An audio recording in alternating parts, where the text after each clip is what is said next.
Tere, head kaaskannatajad! Täna on mul teile suurepärane uudis. Me oleme üheskoos saavutanud kaasaegse demokraatia absoluutse tipu, unikaalse oskuse kulutada terve valimistsükkel vaidlemisele teemade üle, mis huvitavad reaalselt 5–15% elanikkonnast, samal ajal kui ülejäänud 85% ühiskonnast vaatab pealt, kuidas nende elu baasstruktuurid vaikselt kraavi veerevad.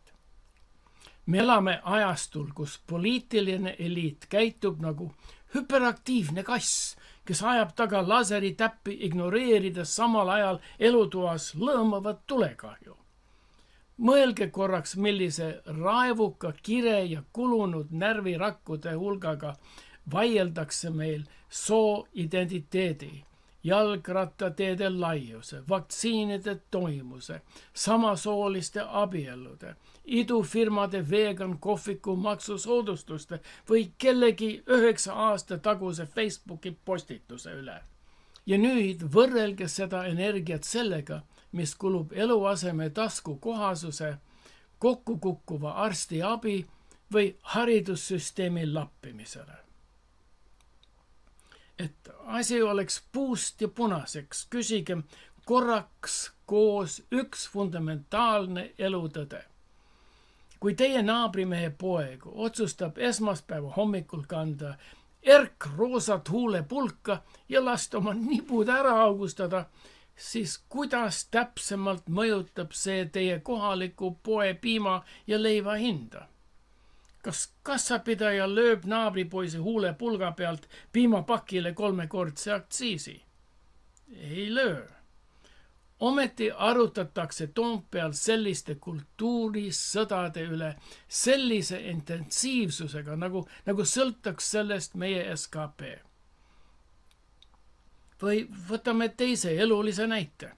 Kui teie vana lapsepõlve sõber otsustab veeta kogu oma vaba aega kohaliku Rimmi parklas, üritades piibliga vehkides välja ajada deemonid sealt mõõduvatest kohalikest hullukestest, siis kuidas täpselt aitab see tõsta meie koolilaste matemaatika riigieksamite tulemusi?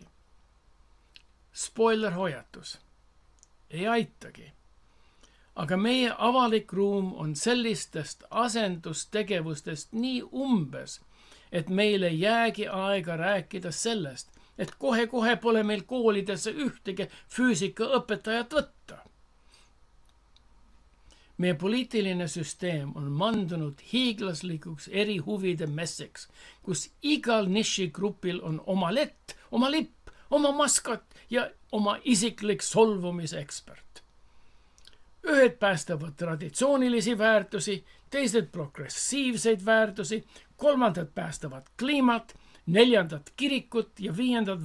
vaalasid nende käest, kes vaalasid valesti päästavad. Lõpuks surutakse iga kodanik mingisse mikrohõimu, visatakse kogu see seltskond poliitilisse blenderisse ja öeldakse meile naeratades, näete, see ongi demokraatia. Ja poliitikud absoluutselt armastavad seda süsteemi. Miks? Sest eluasemekriisi lahendamine on ränk töö. Tervishoiu parandamine nõuab intellekti. Hariduse reformimine tähendab reaalselt pingutamist. Taristu uuendamine maksab miljardeid. Aga leida 7% valijatest, kes on mõne veidra kultuurilise niši teema pärast vihased, see on puhas säästutöö. Midagi ei pea reaalselt lahendama.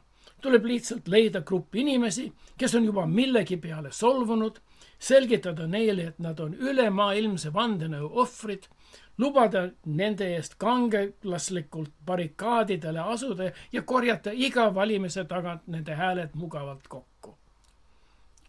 Kujutage ette, et olete restorani omanik ja avastate, et 90% teie klientidest soovib süüa söödavat toitu.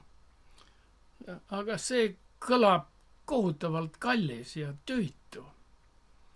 Siis aga märkate, et 7% klientidest on kirglikult või lausa fanaatiliselt huvitatud salvrätikute värvist. Järsku muutuvad kõik juhtkonna koosolekud salvrätiku poliitika aruteludeks. Samal ajal köök põleb, katus kukub sisse, tualetid plahvatavad, aga jumala eest salvrätikud on meil täiuslikku tooni. Valimised ei ole enam võistlust selle üle, kes suudab riiki juhtida. See on maailma kõige dysfunktsioolsema fantaasia jalgpallimeeskonna kokkupanemine. Siis moodustatakse koalitsioon ja algab tõeline maagia. Erakonna A sai hääled neilt, kes vihkavad huulepulka. Erakond B neilt, kes jahivad parklas deemoneid. Nad istuvad valitsusse ja järsku on suurtest teemadest rääkimine keelatud, sest see nõuaks raskeid otsuseid. Selle asemel saab igaüks oma sümboolse niši võidu ja keskmine kodanik saab vastu nägu pressiteate, kus selgitakse, miks ta peaks selle farsi eest veel tänulikkigi olema. Me peame sellest nõiaringist välja murdma ja see algab meist endist, valijatest. Me peame lõpetama küsimuse, mida see poliitik minu hõimu heaks teeb ja hakkama küsima, mida see poliitik riigi heaks teeb. Kas see konkreetne eelnõu aitab noorel perel kodus soetada? Kas see eelnõu parandab arstiabi kättesaadavust? Kas see loob majanduslikku kindlustunnet?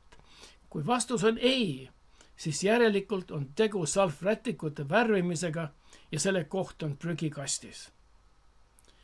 Iga valimiskampaania võiks alata lihtsa reegliga.